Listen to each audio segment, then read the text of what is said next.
There was a pious Muezzin who served the Caliph Suleiman ibn al-Abdul Malik and called to the daily prayers in his palace. In the palace there was a very beautiful maid. One day, Satan persuaded the Muezzin to stare at her for a long time so as to make him want that girl. But this Muezzin came to his senses and recited, "I seek refuge in Allah from the whispers of Satan." He said to himself, "Wake up, O fearful! Do not surrender yourself to desires, no matter what the seductions. Remember the sayings of Allah. This worldly life is no more than play and amusement, but far better is the eternal home of the hereafter for those mindful of Allah." From that day onwards, he stopped looking at that maid. After a few days, this maid went to the Caliph. She knew that the Caliph was a very dignified man. She said to him, "O Commander of the Faithful, when I pass by that Muezzin, he does not take his eyes off of me." Suleiman got angry and was at the verge of ordering to execute the Muezzin, but he held himself and took this maid to adorn himself and to go to the Muezzin and tell him, "Your stares are not hidden from me. I have more desires in my heart than you have in yours.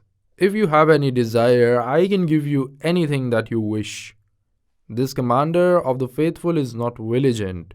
If you do not seize this opportunity, then I will never return it to you. The maid went to the Muezzin and told him what the Caliph had told her. The Muezzin looked at the sky and said, "Where is your beautiful veil?" and then told the maid, "Go and never return. We might now meet in front of the all-listening and all-knowing." The maid returned to the Caliph and told him about what happened. He ordered to produce the Muezzin before him. When the Muezzin appeared before the Caliph, and he told the Muezzin, "I gift you this slave girl and with her 50,000 dirhams."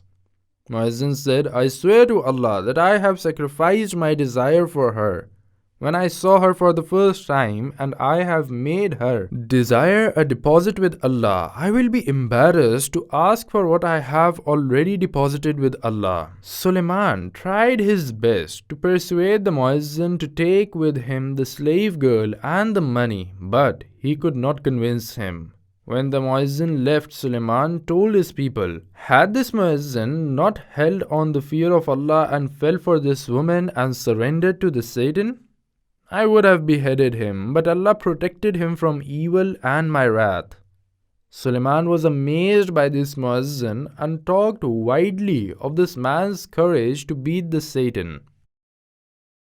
وَمَن يَتَّقِ اللَّهَ يَجْعَل لَّهُ مَخْرَجًا وَيَرْزُقْهُ مِنْ حَيْثُ لَا يَحْتَسِبُ وَمَن يَتَوَكَّلْ عَلَى اللَّهِ فَهُوَ حَسْبُهُ إِنَّ اللَّهَ بَالِغُ أَمْرِهِ قَدْ جَعَلَ اللَّهُ لِكُلِّ شَيْءٍ قَدْرًا.